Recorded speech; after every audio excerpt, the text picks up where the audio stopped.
Le déroulement de cette nuit de décembre 2020 chez les Jubilard suscite tant d'interrogations. Le 13 décembre prochain, soit 2 ans après la disparition de Delphine, une reconstitution des faits aura lieu, à la demande des avocats de Cédric Jubilard. De quoi éclaircir ce qui a pu se passer dans cette maison de Cagnac-les-Mines. D'après le fils aîné du couple, Louis, l'infirmière a regardé avec lui, comme à leur habitude, l'émission La France a un incroyable talent.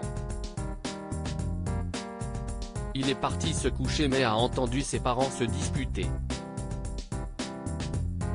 Une voisine a aussi fait part de ce dont elle se souvenait de cette soirée-là, comme on peut le lire dans le livre de Valentine Arama, journaliste du Point. Dans Delphine Jubilard, une disparition, enquête au cœur d'un fait divers, édition du Rocher, le témoignage d'une voisine de Cédric et Delphine fait part d'une situation qui n'a rien d'habituel. Elle s'est présentée auprès de la gendarmerie le 16 décembre, après le passage de militaires venus à son domicile dans le cadre de l'enquête de voisinage. Cette femme raconte être sortie sur sa terrasse aux alentours de 23 h la veille pour fumer une cigarette. Elle explique avoir entendu des cris de femmes.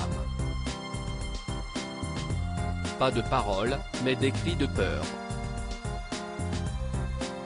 Ils m'ont glacé, dit-elle. Selon elle, il ne pouvait s'agir que des cris d'une femme adulte. Elle a aussi entendu des aboiements de chiens. Ils étaient plusieurs mais elle ne peut pas dire combien, lit-on dans cet ouvrage. De quoi renforcer la thèse selon laquelle Delphine Jubilard n'a pas quitté son domicile de son plein gré, à l'inverse de celle de son mari actuellement en détention provisoire pour homicide par conjoint. Il a assuré qu'elle aurait pu partir en Espagne. Une chose est certaine, elle n'a pris aucune de ses affaires personnelles, comme son téléphone, ni sa voiture et n'a jamais essayé de contacter ses enfants tant aimés, Louis et Elia.